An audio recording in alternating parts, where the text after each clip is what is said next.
Myree, welcome to the show. Thanks for having me, Vic. I'm really excited to be here. I'm excited to have you on. I read your bio and looked into all that you're up to and what you're doing, and you are a master of many crafts. And so I'm excited to pick your brain and just really, really dive in. And I was really fascinated because you have so many things that you're doing. How did what's your story that led you up to where you are today? Like, how did you get into all these different things? Was life just like a narrow road? Like you knew you were going to do this and then you just added things along the way? Or was it more like a pinball effect, getting knocked around a little bit and then you're like, okay, this is what I want to do and this is how I'm going to go forth? I think it was a cascading pinball, I would say. And and in many ways, I would say my life has been a calling and almost structured to lead me this way right from the get-go. My childhood was very difficult and had a lot of trauma in it.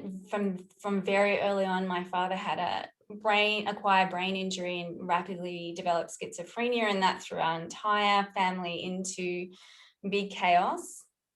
And it was the early 70s, so there wasn't really very much good care in those days. And then it was a very difficult time, and there was sexual trauma that happened to me in that period of time, and a lot of devastating experiences. And as I kind of grew, and eventually my family system kind of disintegrated and I lived with my grandparents for a while. So that was all this thing happened by the time I was 4. And so in terms of trauma therapy, I had like a high octane trauma content between like 1 and 4.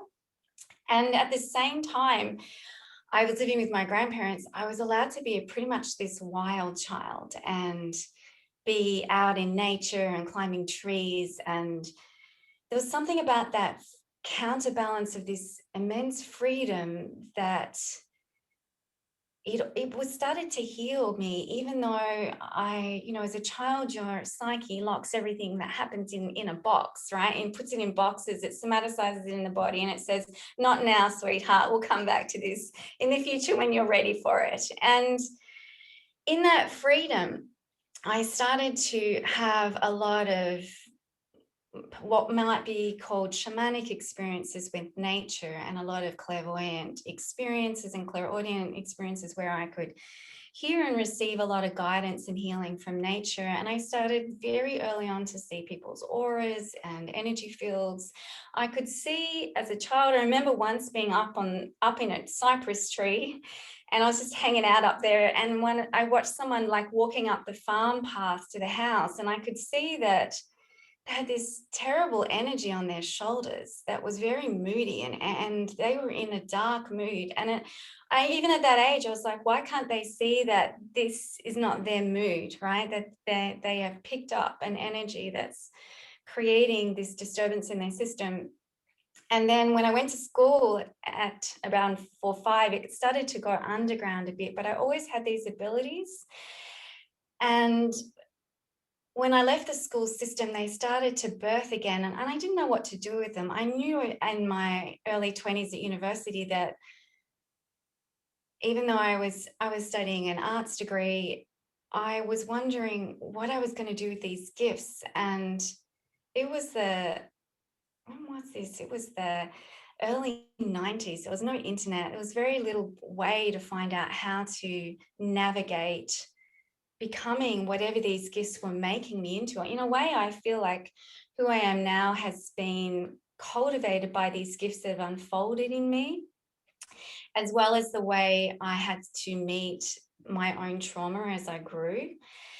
And in my mid-20s, I went and lived in an ashram. I fell in love with a spiritual teacher. I meditated every day and did a lot of spiritual practice. And I completely accelerated my nervous system and endocrine system in terms of their capacity to hold energy. But I didn't know what I was doing. I was just having a good time. And then as a result of that, I started to activate what the yogis call Kundalini, this sacred energy that dwells in the body. And while I was in that ashram, all of my psychic gifts, which I'd kind of just been friendly with, they hadn't been very problematic, suddenly activated, and I was seeing ghosts in the ashram. They were waking me up at night. I wasn't happy about that at all. I was terrified, and no one around me knew what to do. And I was like, I'm 25 years old. It's mid-90s. I don't know what to do with what's happening to me. And so I spent the next number of years trying to calm those gifts down and get them under control so that they were more intentional, right? That ghosts didn't come and visit me whenever they wanted help, right? I got to choose when the shop was open and the shop was closed. And I think the important thing was that in my late 20s, I was a journalist, I was a sports journalist, and this really wonderful woman came into my life. She traveled around the world, just teaching people to connect with spirit and angels and guides, just to have this extra level of support and being able to heal yourself. And the universe conspired to force me to interview her because I was done with being a journalist. And I just started crying in her presence, and I realized that she was a gift from the universe. And then after working with her for a little while, all of these channels opened up, and I started to be able to hear and communicate with spirit. And it was profound and beautiful, but also my guides and angels weren't all lovey-dovey. They were ball breakers. Like one of the angels that first came to me, he said, you've got some important work to do in the world, and you have a lot of work to do on yourself first. And so really I spent quite a few years just healing myself. And so that was the way this kind of spiritual and awakening process came together that forms one area of my work. But the other part of my work really came in my early 30s.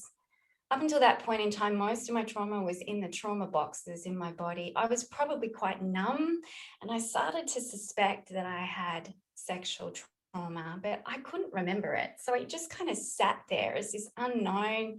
And I know many people who've experienced sexual trauma, that often starts that way. There's this like feeling or knowing something happened to me, and I feel the truth of it, but I can't find it.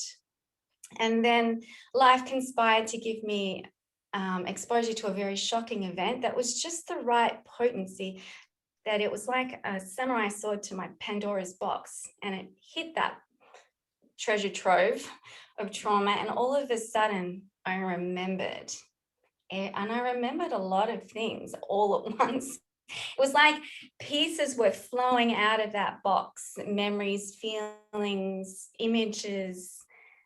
And they didn't necessarily fit together very well, but it didn't take me very long to work out what had happened. And when that box opened, I had acute PTSD. Like I probably had a lot of repressed anxiety, but from that moment on, my anxiety was off the charts. And I could go into a and it's called PTSD now. Thankfully, they've taken the D off because it's not a disorder. It's a biological response to acute circumstances. But my PTSD spirals were so intense that I remember a doctor said to me, "Oh, you'll never heal this," and that's like a red rag to a bull for me. And I was like, "No, this is going to find a resolution." And so that became my mission, to really turn my life around, because I couldn't live in that level of pain, and I couldn't live with that level of being ambushed by trauma. When you have post-traumatic stress, you never know. That's the thing that's really difficult. And unless you've had it, you never quite understand. You don't know when a trauma trigger is going to go off and kind of wipe your brain off, take your brain offline so that you can't function very well. And so I did a lot of trauma therapy. I actually went and studied to be a trauma therapist. And the first book that we read was a really wonderful book called The Body Remembers by Babette Rothschild. And I read all of the symptoms in there I think in the very early chapter. And I was so relieved. I'm like, oh my God, I'm not going crazy. I just have all these symptoms. And then I knew, okay, there is a real solution for this. And that became really my soul's work. And I did a lot of therapy. I did a lot of Jung. I did a lot of active imagination, and I did a lot of painting. I used art as a source of healing, and different types of healing technology to help heal that pain. And I also work with spirit as well, because one of the things that I discovered is that a lot of the energy, this is a secret, but it's kind of fun. A lot of the energy of trauma, you don't actually need to psychologically process. There are things you need to psychologically process and understand and put together. But a lot of the trapped energy can just leave. And there are many different ways we have to help that leave. And I'm sure chiropractic has some, and somatic experiencing has some. And what I found was that my spirit team could also simply release that energy out of the tissues. And so while I was doing the psychological work, I was also releasing in this way as well, that kind of sped up the healing process. And I guess I would say that my work is a combination of these gifts that unfolded in my life, and also some terrible, what shamanism would call allies, right? The most difficult things become your most powerful teachers and doorways into who you are. And I would say that together they have broke my heart open so deeply that it's allowed me to rest in a place of compassion. Yeah. So that's where I come from. All of those different threads and ways and awakening, moving through. I love the process and the way you elegantly express it and share it. You share something that I talk a lot about, and that is, the darkness and how it illuminates your light. It really gets to show more yourself and who you really are. And sometimes we let the dark consume us, and those who make the choice and never really break through that. And then there's those who go through the darkness, and then they realize later on that how powerful you really are, right? You can't know the power of a candle when it's in the sunlight, but you can Yeah, see how powerful it is when you put it in a dark room. that's so true. And that's such a beautiful analogy, Vic. Thank you. And in that journey, I have a couple questions, because there's some things that I've been through, that, when you're starting to see auras and you're starting to see energy fields. And for me, I didn't really see the auras. I didn't see in a sense with colors. I just see like the I don't want to call it, like a cloudy fuzziness over their shoulders and around the head. But it was more intuitive feeling, like I feel more of it. So I can feel where someone's energy is. I can tell if they're having a good day or a bad day. I can tell if there's something pressing on them. I kind of shunned that away at 12 years old, because I thought I was crazy, because I'm trying to share this with my family. And they'd be like, I'd be like, are you doing okay? Is everything all right? I noticed, I'm feeling something. No, I'm good. Everything's great. And I'd be like, man, after a while of hearing that, I said, maybe I'm just the crazy one. And, was it scary starting to see the energy fields and the auras and things like that? Was it something that you're kind of like clearing your eyes, making sure you're seeing things correctly? Or how was that experience for you? Well, I think as a child that it felt really natural. And I think because I was a bit wild and left to do my own thing, it just never occurred to me to tell anyone about it. So it probably saved me from the experience that you're talking about, right? And that it was just this private experience. And then in my 20s, when it started to really activate, it started first of all with empathy, kind of like what you were saying, like someone walked past me. I remember just being at the swimming pool and someone walked past, and I was like, oh God, I just know how everything that person feels. And so the empathy kind of grew first. And so when the visions came on, I wasn't quite so scared of the auras. I was more scared of the ghosts, right? The things that kind of would move in and out of my vision in that way. I think what you're talking about is something that empaths and sensitives feel a lot, and that is this ability to know and feel into and read a situation, a person, an atmosphere in a room, and have the capacity to speak it, but be almost ahead of the process of the person they're speaking to, and then get rejected, and it's painful. Very, especially when you know deep in, like, it's like that conviction inside that you're just Yeah. like, I know this. And then it's like, nope, not there. And then you're like, okay, I need to adapt to this world, right? We eventually conform to the world or conform to our culture or family dynamics and so forth. And it just becomes one of those things and like, okay, this just is what it is. We talk about, I'm a firm believer, as I said, the darkness, we can use to change that darkness to challenges and obstacles. Um, there's been a lot that's been going on in the world, right? And some people have been facing different challenges, and especially with COVID coming around and how it affected the globe and so forth. Um, how can someone utilize these challenges, but take them and tap into their spiritual power, be able to tap into that? What's that process look like? Oh, that is such a good and deep question. And I think it's individual for each person. But what I would say is, as you're meeting that challenge, you're having to dig into something inside yourself to help you do it.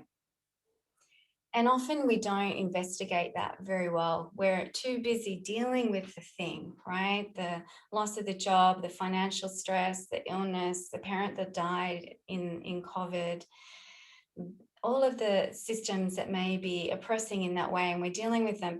But there's something inside of you that's resourcing you, and that might be an attitude or an inner approach. It could be a skill that you have. And I always encourage people to, in a way, ask, how am I handling this? What is helping me to handle this? And to go into whatever that is and to feel into it, not just to kind of think about it intellectually, but to let yourself dream in and feel into that inner attitude and really anchor and find where it is in your body. And then eventually, I really encourage people to become that attitude, that energy, that consciousness more and more fully, because that's going to help you to embody it. And in really feeling into it, allowing yourself to own that quality or that ability or that inner attitude. So that's part one. But then if you really sit into the deepest thing, there's usually, if we are meeting something deep or we have met something powerful and intense or dark, it has taken us to places inside ourselves where we have no option but to reach into the core of our being. Or we have no option but to reach into that place we call spirit or our soul or our heart or our essence or our infinite awareness. That I think that this is what makes people that have been through really difficult times very powerful, is that they have been forced. There has been no external option left, and they have to go to that deep place and turn that stone into a diamond in a way. And in those deep places inside ourselves, we meet the part of us that's more eternal, that's more untouchable, that's more unreachable to the external world, but available to us. And we also can meet that place that is beyond ourselves, right? That's connected. And I'm sure you have that experience, Vic, that we go to that place inside ourselves that connects us to something beyond ourselves, an essence and energy and intuition and knowing, nature, love, or divine, God, whatever you want to call it. And that place in us, as difficulty pushes us into that place, it kind of fortifies it. And my sense is that people that have gone there and claimed that are much more indomitable by life, right? Because I have this resource that can't be taken away from me. You can take my money, you can take my house, you can take my friends, you can take my relationship, you can take my health, but you can't take this from me. And that is spiritual power, right? To be either in touch with something deep in ourselves or beyond ourselves. And that's what I think inspires us.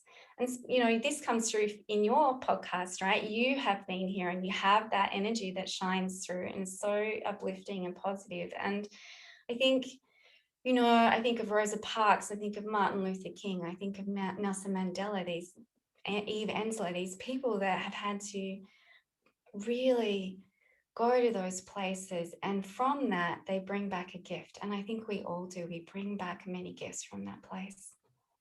I love how you explain that so elegantly, very, very elegantly there. Would you say that sometimes it's the traumas of our life, whatever they may be, is actually there in a way to unleash this gift if we take that opportunity to go there? Oh, absolutely. Absolutely. And I see that all the time. And I think no matter how big your challenge, you also have a set of gifts and skills, even if they're unlived, even if they're outside of your awareness, they are there waiting for you. They're poised for you, because I think we live in a culture that doesn't actually reflect back to us enough our uniqueness and our beauty and our magic, right? And so we often can have a very narrow view of what our true potential is. And when I'm working with someone, even someone with the deepest trauma, while they're telling their story, or they're saying, I want to reach this goal, or I want to process this terrible, terrifying thing that happened to me, I'm always looking for the set of gifts and capacities and qualities, the ways of this person, because not only am I listening to what happened, but I'm listening to all the resources that they have to meet that. But also I'm looking for all the resources they don't know that they have yet, because that's the most beautiful thing I think about doing transformational work, is helping people to fall in love with themselves and to help them to take those blinkers off and see, wow, I am actually really creative or quirky or zany or fast, or my intuitions I'm actually amazing, or I'm actually a really skilled decision maker and I never saw that about myself. And the more we can activate this smorgasbord of gifts, the more capacity that you have to meet that trauma. And then in the meeting of it, all of that power comes out, all of those gifts. And then as you gain your ground and confidence, then you can not only come back to life with a healed heart or mind or body, and healing doesn't have to be perfect, by the way. Good enough is pretty nice. Good enough is, I'm happy with that. But then you get to bring all of that deeper diversity of who you are into the world.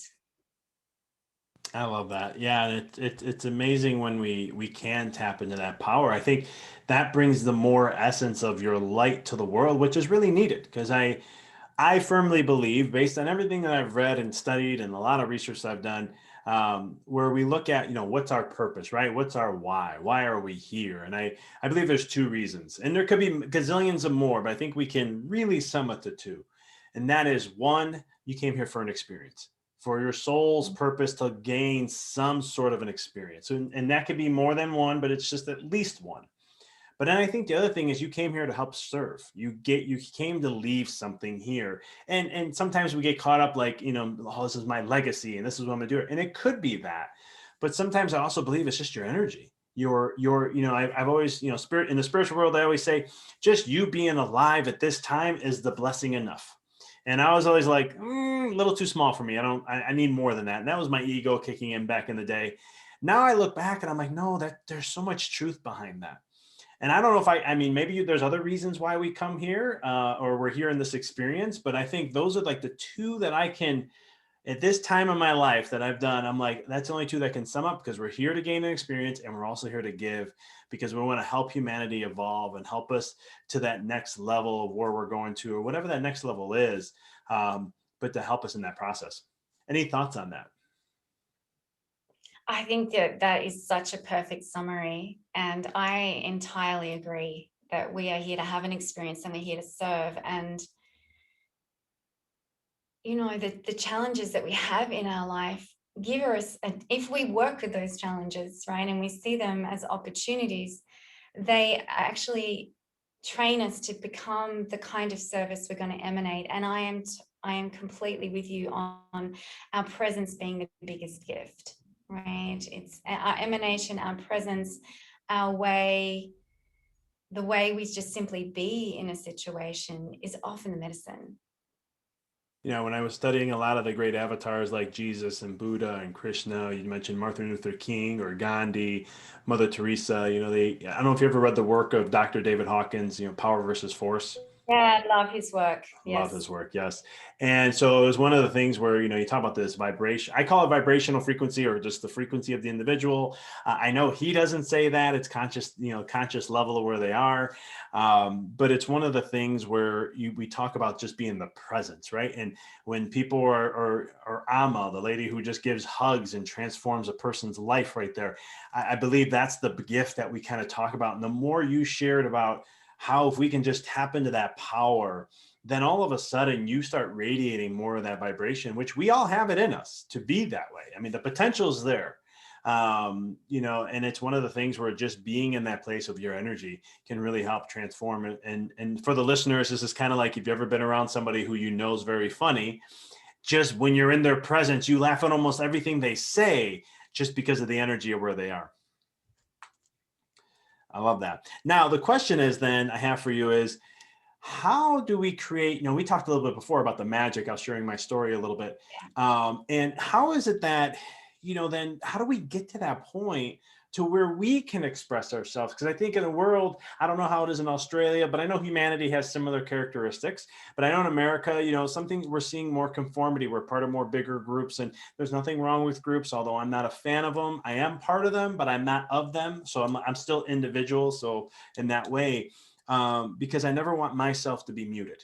I always want to be me and who I am. And that's just, my mother will tell you that that's just how I've always been, which I don't know where that comes from. But long story short, how does an individual, for those who are listening, how do they get to share that uniqueness of them, that magic that you're kind of stating before? Oh, great question. I think, first of all, I would say the first step is to accept that you're a diversity, that you're not just one thing. And we live in a culture that says be yourself, with this idea that being yourself is one thing. And so we try for a while, especially when we're young, right? You probably had this too. What is my thing? Like, who am I? And that's an important phase. And unfortunately, there isn't as much room in our culture as I would like for first of all, just the basic diversity of us as humans, right? There's a lot of taboos and limitations. But also that applies to our inner diversity. And I think, first of all, is simply to allow yourself that you might have a much greater diversity of elements and aspects and parts of who you are than what you know. And often, because we've been shamed and we haven't been witnessed very well when our quirks and our individuality rise up as teenagers, in particular children, teenagers, young adults, we often feel that those parts of us or elements, there's something wrong with them or they're shameful. And so we stash them away, and what Jung would call, we put them in the unconscious. And those parts of us are often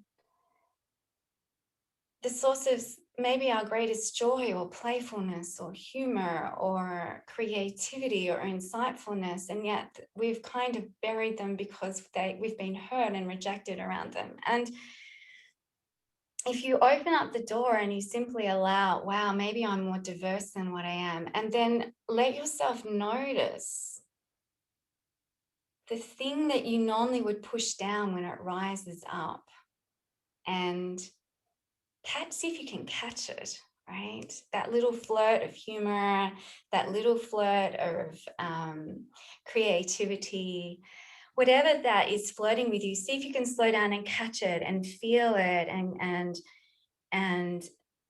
in process, what we call it, unfold it, like follow it a bit more. Like, where is it in my body? What is it connecting me to?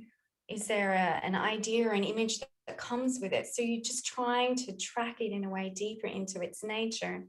And if you do that often enough, you'll build a bigger sort of profile and picture and sense, but also a felt connection to that part of you. And then you can just start hanging out with it and really allowing yourself to own it and embody it and play with it. And over time, it just naturally becomes more of an automatic part of yourself. And sometimes those parts, they need to be liberated from the way they've been shamed as well. And, I've worked with people that are transgender, intersex, or homosexual, and there's a lot of shame on all of that in beautiful diversity that they have. And when that diversity is unleashed, and I could cry talking about it, it's so touching, right? to bring out their like joyous, flamboyant self and let that shine again. And that part of that person might be their most liberated, fun party girl or party boy, and that needs to come back into their life. And that energy, say for example, it's this like creative, joyous, let's have a great party flamboyance, that, because it's so authentic and joyous, anyone who gets in that field is going to have a good time, and it's going to automatically free up their own flamboyance or quirks or the things that they want to happen in their life. So I actually think that in a way, in my life, that's my mission, is to bring out your flamboyance or your wildness or your the things that maybe were called crazy or wrong, and let you be way more whole. I think that's the purpose of all things, right? How can we become more whole again? We came Yeah. in whole, and we got broken, and then it's our journey to, for those who take it on, to come back to being whole. And would you say wholesome or being coming back to that is a sense of freedom, right? Because that energy you were talking about, I felt freedom. It just came right across me. I'm like, freedom, freedom, freedom, right? Because we put these prison bars on ourselves, maybe the mind or our heart or both. And it's one of those things where we let life kind of shun us away. And, and it's nothing different than what our nervous system does. Our nervous system, when things are way too overwhelming, overstimulating, it creates protective mechanisms to adapt to that, to try to keep in the state of survival. And it's fascinating because I always love neural principles, because neural principles dictate our human experience, but at the same token, they're also spiritual in a lot of ways. In many forms, like the creator of the game of this game called life, I like to say, it knew there, it kept the clues very similar across the board on how it created things. But would you say too, though, like sometimes when you have those biggest like pressure things that we try to keep in and tidy down, and those feelings, are those some of the things that are our gateway to that freedom, our gateway to that magic of letting us be who we really are, and we're just kind of resisting it down to not express, not deal with it or go through that process to get to that point? Yeah, totally. And I'm sure you see this in your work, that there's something that wants to emerge in your life in some way, shape, or form. It might be some element of yourself that wants to be expressed, like your flamboyance or your creativity, or there's a calling to change careers or jobs or really renovate your life. And you can be against an external change, or you can be fiercely against allowing this thing that wants to birth through you to come through, whether it's a project or creativity, or whether it's a part or parts of yourself that want to come forward. And for some of us, that resistance process is kind of part of the journey. Do you know what I mean? Like, it's like it's like we're never going to do the thing unless we resist it so deeply, fully, that we're on our knees, right? And then we say, okay, all right, you win. You get my yes now, because I have nothing left for my no. And that there's a forging in that as well. There's this way that when you follow that yes, then that in general, what I see is that's very magical what happens. There's an alignment and a congruence that happens in people's lives because they're following the most ridiculous yes that they refuse so deeply. And it makes an extraordinary beauty out of their life. It turns their life in a way into a work of art. And I think for those of us that have the courage and the strength and the opportunity, because I want to say that too, right? We have different levels of privilege, and therefore we have different levels of opportunity, but we can make the most of what we have. And those of us that use that calling and whatever level of yes, and we follow it through, there's a courage that gets birthed. And when you feel that rightness, that yes at so many levels, you will not let that yes go, right? That yes that you resisted becomes the yes in every single cell and part of your being, and it carries you forward. And I think that this is where we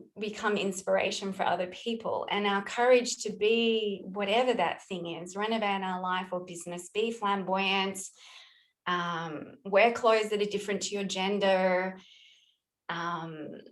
any radical change you want to make, or small change, or just a difference in style, or bringing this part of yourself out, when we stand in the world as that thing, and I know there are so many amazing people doing this, and people on your show that are doing this, that we make it possible, we open the doorway for other people to do it too, and keep carrying this humanity experiment forward and expanding it.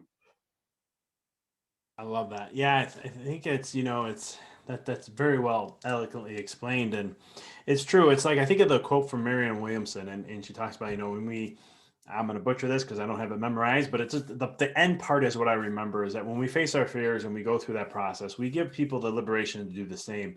And it's exactly what you're kind of saying there. It's that, I remember coming out of chiropractic school, I was like, I'm going to save the world. I'm going to do this. This is what we're going to do. We need to help people here. We got to do, and I was just all over the place. And then after about a year or two, I'm a little stubborn. So it takes me a little bit before you say, okay, fine, I'm hitting a wall here a little bit. Maybe I need to change my approach. But what happened was I started to say, man, but I really want to help the world. I really want to be able to do something good for people. And I started to realize that in my meditations, my guides, and who I work with, and spirits and all that, were like, take care of yourself. And I was like, that's too easy. I'm doing that already. They're like, no, focus on you. You have things to work through. And they just walked me through this. But what I found was interesting is that to really change the world or change humanity and help level it up, and this we talked about again, going back to the presence, right, of being just here, the more you work on yourself, I know you know this already, is the more that we can then help others to do the exact same thing. And I think that's how we really change the world. It's not going to be from the leaders, the political leaders, and those types of people. I really believe the message has always been us. And it's just like as we always hear, right? We have the power, but it's one of the things where if we do this work, we can transform people to transform this world. It's true. I think the work we do on ourselves is the biggest gift we give to others. Both the person it makes us into, and also we liberate them, as the Buddhists say, from our pain, right? And we liberate them from our reactivity, and we liberate them from, our ignorance. And so in that way, we're already a gift. And I think that working on yourself never ends. Like, I'm never going to be one of those people. Like, I don't care how much awakening comes through my body, how much I talk to beings of light, how much I heal. It's never over till my last breath. And even in that moment, I will still be learning. And that keeps me humble. And I'm happy to be at that altar of learning for the rest of my life, and to be not afraid of what I see inside myself. Yeah, I think there's, Lao Tzu is someone who I love his work, and I quote him a lot. I quote a lot of him in my books that I write, and just in life in general. But one of the biggest ones I love is, and I use it a lot, is that to master others is strength, but to master yourself is true power. And I think when you do that, like you said, I'm always going to be working on myself. There's nothing I'm afraid. I'm going to keep doing that. I think you really tap in. That's another essence of your true power, because now it's like, all right, I got my playing ground. I got my field here. All right, I'm going to be learning as things come. Universe, I'm with you. Let's co-create. Let's have some fun here. And you have the human side of you too, though, to where it's like, I don't know about you. I know for me, I always go, some people are like, oh, you get this, like some of my clients are like, oh, you're always level-headed. You're always great. You never seem reactive. You're always calm. You're very collective. And I'm like, oh no, I have a human side. Ask my wife. She'll tell you. And I'm like, but I'm human, and I have to be human. I'm like, it's part of the experience. Like, if I'm going to be numb all the time and balanced, then what experience do I really have? And so I think that concept plays a huge role in many different ways. So I love that. I was going to ask you a question. I'm going blank on it right now, but it'll come back to me. That's totally fine.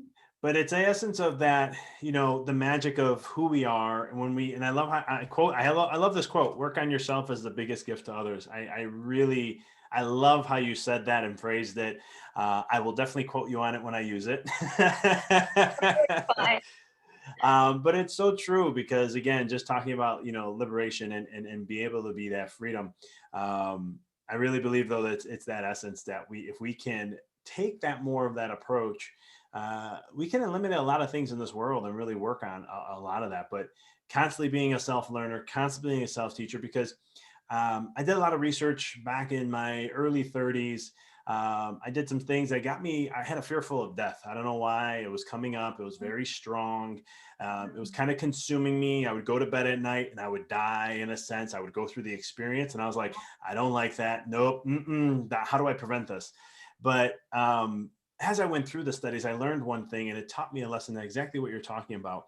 And that is that when I studied the soul, the spiritual world, the afterlife, I wanted to understand as much as I can get my hands on and meditate through that process. And what I found was interesting is the soul, our souls never stop learning, evolving, and growing. It just never does.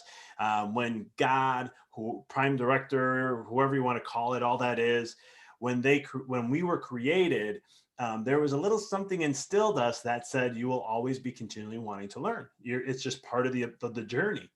And I found that fascinating. So I said, whatever is going above is also below. So if that's how it is in the spirit world, then I need to change my mentality, because I used to think once you get to a level, that's it. You don't have nothing else Right. you're good. And I said, no, once I learned that, I was like, no, then that means no matter what, I always have to continue to work on myself, no matter what, to no degree. That's why I don't like being called an expert. I don't like being called a master, because I'm like, no, I'm a student, and I'm a student just like I was from day one. So no matter how many days I've been studying this, I'm still a student regardless. And so I think that ties up a little bit what you were kind of talking about there. Yeah, no, totally. And I really was touched by what you were saying. I agree with what you're sharing. And I think we resonate a lot. So I'm really enjoying listening to you. I kind of, what you're talking about, meeting death and that fear of death. And I think that's a big one that's up on the planet at the moment, fear of death, right? And it's in so many ways. And so I really resonate, and thank you for doing that, for lying in bed every night and thinking about death and meditating on it in that very, very difficult way. And I think part of, for me too, was death was a really big teacher for me. And my brother, when about 7 years ago, he died in a very, very horrific way, and it was devastating. And it made me go to all those really difficult places that you go when someone you love dies. And sadly, he took his life in a really horrific way, and that involved fire. And about 6 months in, I'd kind of started to get a handle on the grief, but I couldn't get over the way he died. And it kind of haunted me. And anyone who's lost someone in a tragic way, you kind of know how that memory haunts you, that when you think about how it was and did it hurt, and how could, even that, how is that even possible that could happen?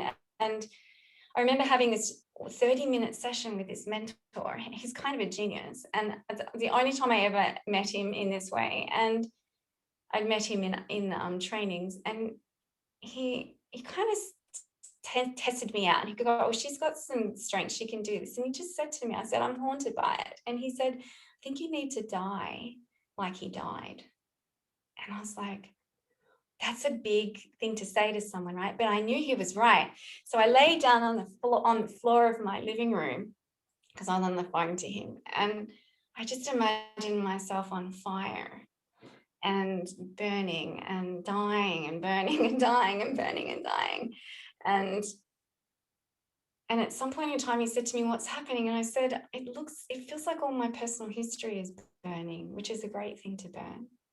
I didn't expect it. I didn't know what was going to happen. And then suddenly I kind of just plunged down, and I can't really describe it. It was like being in an elevator that just drops. And I hit this place that was probably the place of my greatest fear and my greatest distress about his death. And in that place, I kind of found that I just surrendered into it. And it was like where infinite pain meets infinite love. And then becomes infinite compassion. And in that moment, it was like there was something broke in me, something finished around fear of death. And there was like a rebound back into the light. And as I was coming back, there was this energy that was traveling with me. And I was like, what is coming back with me? What is coming back from that place? And it was joy. And so I was really touched by your story, because and I think it's relevant, this way that we meet these things that scare us and seem unimaginably to meet. And often we need support. I couldn't have done that on my own, but that go with that thing of allowing us the freedom to then work on ourselves more freely. Like, that's why I'm not scared of myself, because I've been to that place. I'm like, what WTF, what's left, right? Like, if I've been there, if I've been to that place, then, you know, I'm up for anything. No, I couldn't agree more. I mean, when I went through that process and then, you know, going through the journey, it just became more, you know, I heard a quote and I'll never forget it. It talked about how if you have a fear of death, then you have a fear of living. And I was like, that's interesting. I gotta see what that means. I gotta go through it. But then once I did and I lost the fear of death, don't get me wrong, my wife and I were just taking a walk a couple of days ago with our dog, and we're talking about death for a second. And I go, you know, I think the hardest thing is going to be when this time comes for me, whenever that happens. I was like, it's going to be letting go. It's going to be letting go of the physical body. I think that's going to be the hardest thing for me. Other than that, I'll be fine because I already know how you have to let go. I had that feeling. It was very weird. It's not weird. It's actually very natural in a sense, but that's a whole nother conversation. But it was the liberation through that process to understand, you know, to go there. And I'm assuming you had the exact same thing. You came back, you had that joy, right? The real essence. I always say there's some traits to a soul that's just natural in us and all, and that's joy, that's bliss, and that's peace. You know, those are, and you could say love too. You can throw love in there, but I think that's who we are. We're made from love. So it's those emotional experiences. And it's funny, I felt that way. And then through my work, working through mediums and talking to spirit and connecting and wanting to just understand their world so much more of where we all go to. I mean, and they're like, you don't go anywhere. I go, but you know what I mean? They're like, we know what you mean, but you don't go anywhere. You're still you. It's just hard for a human to understand. I'm like, yes, I get it. But it's finding that, going to that place of that joy, that bliss, that peace. And they say this is, you know, when you ever talk to someone, I know you probably do because you connect with spirits and stuff, is, you know, their side when it happens, it's this massive amount of love, this massive amount of peace. And there's this bliss of, you know, I always say, they say when someone dies, there's two sets of groups that are crying. One is a set of tears of joy, and the other one's a tear of pain. And it's the humans that are in the tears of pain, while the spirit world's in the tears of joy. But I digress. But this has been, I mean, I feel like I talked to you for days here. So, but real quick, I know we've talked a lot here. And I know you're doing, I love chatting, you know, sharing all that you've been here. How can people connect with you? How can people find out what you're up to, help get services through you, all that good stuff? Where can they find you? So you can find me on my website, www.myree.com.au.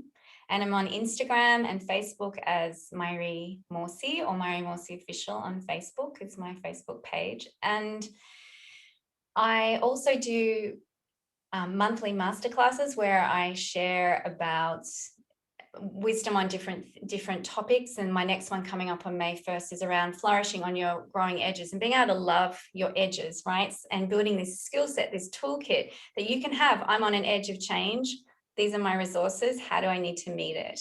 And so it's kind of resourcing in that way to identify your toolkit. I also have a mastermind coming up in mid-May where I teach a lot around really diving into your magic and your meta skills and your style of being in service. It's all about service. This mastermind is really about helping you to serve in the way that's most you, and also helping you to be trauma informed and sacred and safe in the way you do that.